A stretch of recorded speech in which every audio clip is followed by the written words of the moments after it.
आमचे काका घरात सर्वात मोठे होते, माझे मोठे चुलते होते आणि सर्व घरची जबाबदारी त्यांच्यावरच होती.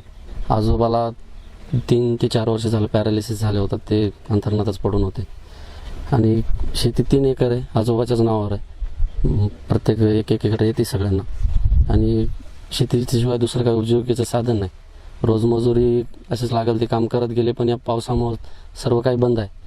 मी आणि माझे भाऊ सगळे शिकायलाच. मी स्पर्धा परीक्षेची तयारी करतो, त्याचं ग्रॅज्युएशन झालं आहे, ITI झाला. एक छोटा भाऊ BA ला आहे आणि SBIचं कर्ज होतं बँकेचं. किती होतं? 1 लाख रुपये होतं, त्याचं काहीतरी व्याज आहे 1,70,000 काहीतरी झाले.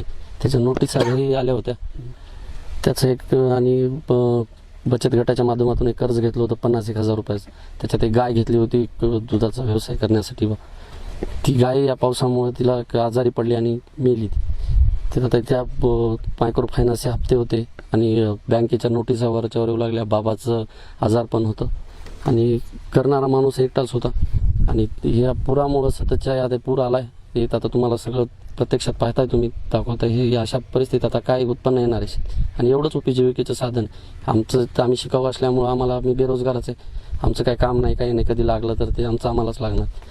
ते सगळं कर्ज पाहुण्याकडून खरंच बाबाच्या इलाजासाठी पैसे आणले होते, त्याचं पाहुण्याचे एक उधारी आणलेले पैसे, बँकेचं कर्ज, मायक्रो फायनान्सचं कर्ज, घर कसं चालू आहे ते. या पुरापासून काका सारखे चिंतेतच होते. घरी जास्त बोलणं नव्हतं आणि सोमवारी संध्याकाळी घरी आले, जेवले आणि न बोलता शेताकडे आले. आम्ही काही तेवढं केलं नाही.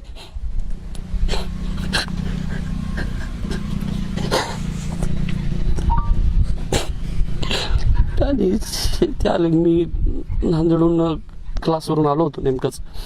मला 9:30 वाजता मला कोणीतरी फोन केला, शेताकडे असं झालंय म्हणून. माझ्या कुटुंबाचा सगळ्यात मोठा आधार गेला साहेब. माझा चुलता गेला, काल माझा बाबा गेला.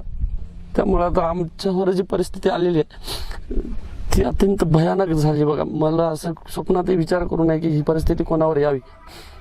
आता याच्यामध्ये अजून सरकारनं आता ती कर्जमाफीची योजना म्हणतायत. सर्व महाराष्ट्रामध्ये जी भीषण परिस्थिती झाली, मराठवाड्यात झाली. आता आमच्यासारखी वेळ कोण्याच घरावर येऊ नये, शत्रूच्याही घरावर येऊ नये.